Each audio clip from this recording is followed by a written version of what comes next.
लोकसभा चुनाव 2024 के नतीजों के ऐलान के बाद नरेंद्र मोदी लगातार तीसरी बार देश के प्रधानमंत्री बनने जा रहे हैं। खबर है कि उनके शपथ ग्रहण समारोह की तारीख को एक दिन आगे बढ़ा दिया गया है। हालांकि अब तक भारतीय जनता पार्टी की ओर से आधिकारिक तौर पर कुछ भी नहीं कहा गया है।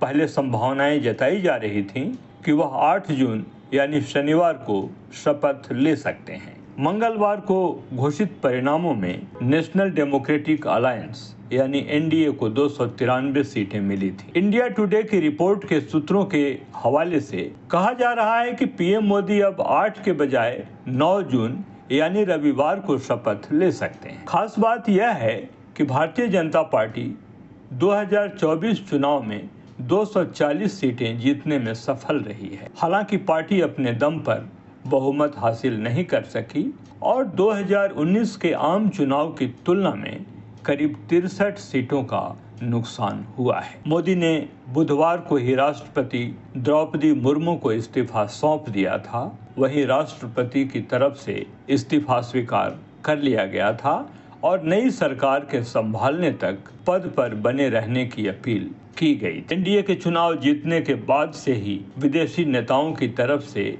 मोदी को बधाई का दौर जारी है।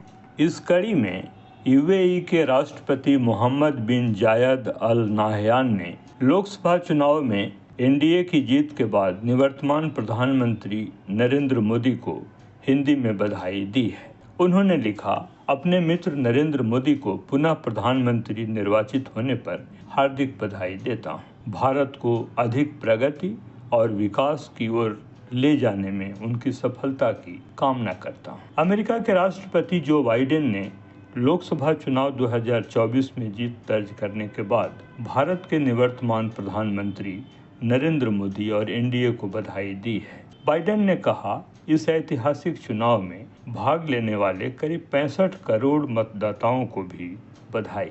उन्होंने आगे कहा, भारत और अमेरिका के बीच दोस्ती बढ़ती जा रही। ब्रिटेन के पीएम ऋषि सुनक ने पीएम मोदी को हिंदी में ट्वीट कर दी जीत की बधाई। उन्होंने एक्स पर लिखा, ब्रिटेन और भारत के बीच करीबी मित्रता है और साथ मिलकर यह मित्रता आगे बढ़ती रहेगी। उन्होंने कहा कि दोनों नेता इटली में G7 शिखर सम्मेलन में मिलेंगे। खबर है कि शपथ ग्रहण समारोह में बांग्लादेश की प्रधानमंत्री शेख हसीना, श्रीलंका के राष्ट्रपति रनिल विक्रमसिंघे भी शामिल हो सकते हैं। इसके अलावा नेपाल के प्रधानमंत्री पुष्प कमल दहल और भूटान के राजा जिग्मे खेसर नामग्याल वांगचुक भी कार्यक्रम का हिस्सा हो सकते हैं। कहा जा रहा है कि मॉरिशस के पीएम प्रविंद जुगनौथ को भी न्योता भेजा जा सकता है। बहरहाल आप इस खबर पर क्या कुछ कहना चाहते हैं, खबरवाल के कमेंट बॉक्स में